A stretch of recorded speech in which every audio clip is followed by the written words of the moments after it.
What's up, my YouTubers? Today we're going to be looking at a bc1500.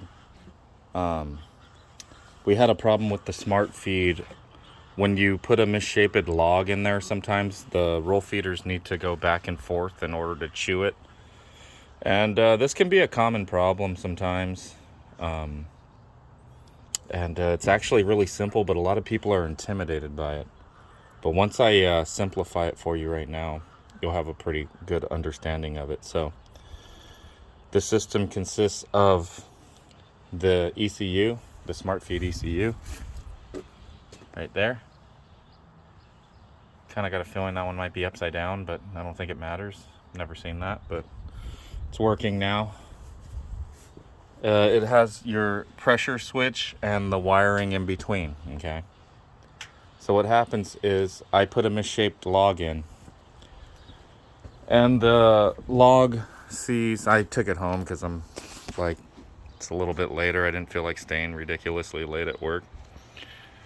But it'll see 2,750 PSI, and when it sees that, this switch will close, and power will flow from this wire to this wire back to the ECU, which will tell these roll feeders to back up and go forward in like 2-second intervals until that log gets chewed or it decides it can't chew it. So we got some stuff we need to check. The first thing I do is I just did this, that's why it's a little oily right now. So I put a pressure gauge on this, and I want to check hydraulic pressure for this machine and any bc1500, 1400 application. It needs to be 3,000 PSI. And I set that with the relief valve. Relief valve is on the other side. I'll get you a picture of that later, but it's the same relief valve we know and love. Tighten the set screw for higher pressure, loosen the set screw for lower pressure. Same old ball of wax. But if I want to check pressure, I have to unplug this switch.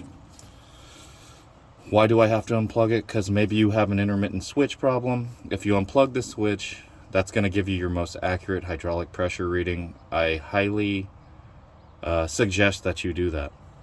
And that's a nice boat right there, by the way. Anyway, let me get you a shot of that relief valve.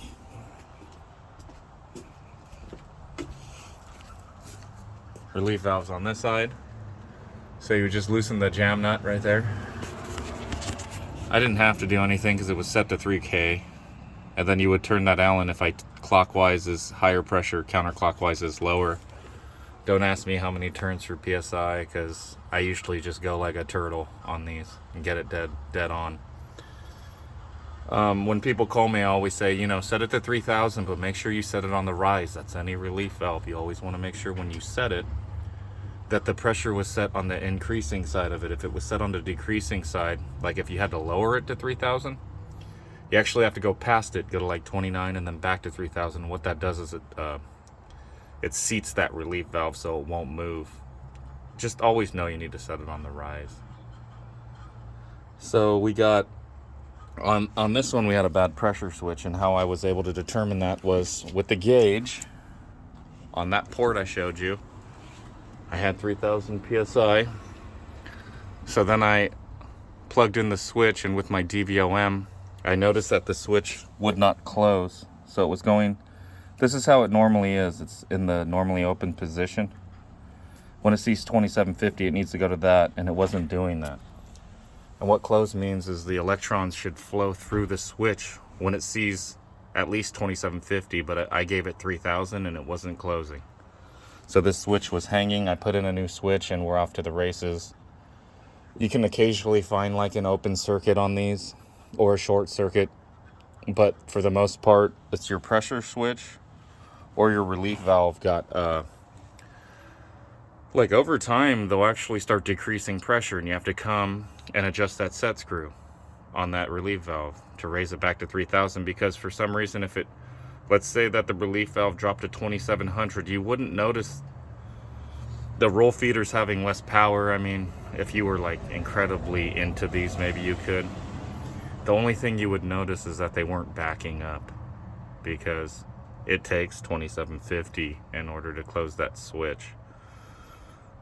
So anyway, that's it in a nutshell. We're off to the races. I would love to show you how you can make the relief valve pressure show on the gauge, but I just felt with all the bean counters in the world, I always practice everything in the operator's manual. I don't do anything unsafe, but I'd hate to show you how to do it because you actually have to start the chipper and do some stuff.